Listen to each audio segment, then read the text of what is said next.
هلا ويا أحلى حلوين، شلونكم؟ شخباركم؟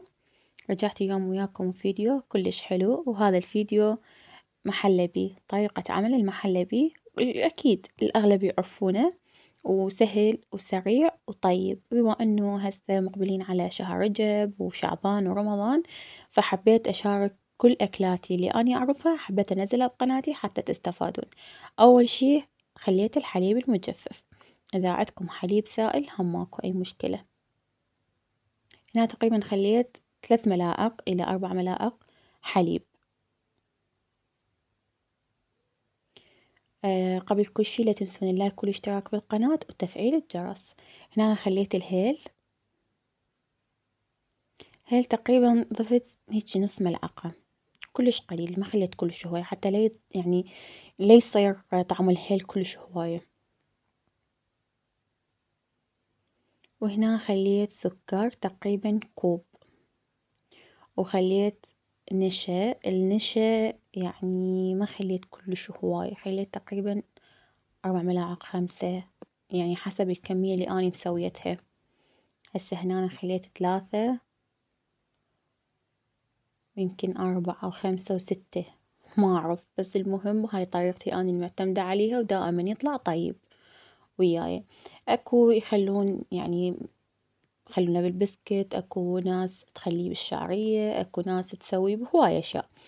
فهنا أنا خليت هذا مقياس عندي كوب تقريبا، خليت 4 إلى 5، وهنا 2 3 و4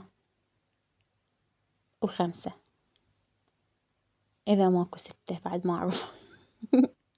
فهنا نخلطها كل الزين بهذه الخفاقة اليدوية، أحفظ كل الزين حد ما يصير هيجي يعني كلش شون الحليب، وبعدين أخليه على النار. أوكي. هنا بابا اشتهى المحلبي، وإحنا يوميا يعني أسوي لهم المحلبي، بس هالمرة حبيت إنه أشاركه وياكم.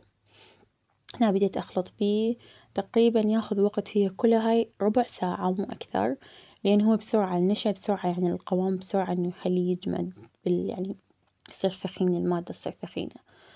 فكلش طيب طلع. قبل كل شي بنات حبيباتي، أريد هواي تتفاعلون بالقناة، وأريد يعني تعلقون لايك ومشاركة على مود القناة تكبر وتكبر عائلتنا.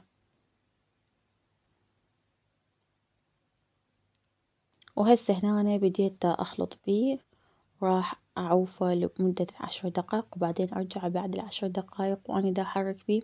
صار عندي هذا القوام، صار كلش طيب. بنات هذا المحلبي تقدرون تزينون بيه يعني أكثر من طريقة، مو بس يعني محلب، تقدرون يعني تسوون بيه أكثر. شبيه اليوم أسحق أكثر من طريقة. فهنا عندي يعني هذا هيج التلوين مال كيك كلش أحبه، يعني ينطي شكل كلش حلو. ف دا أزين الطبق. شوفوا لي الجمال، شوفوا لي الألوان ايش قد حلو. لا متت على الألوان، متت عليه، طلع كلش طيب.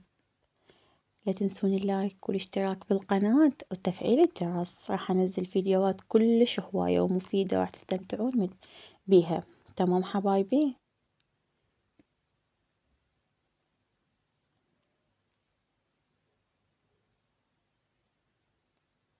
هذه الوصفات تفيدنا برمضان ورجب أو شعبان.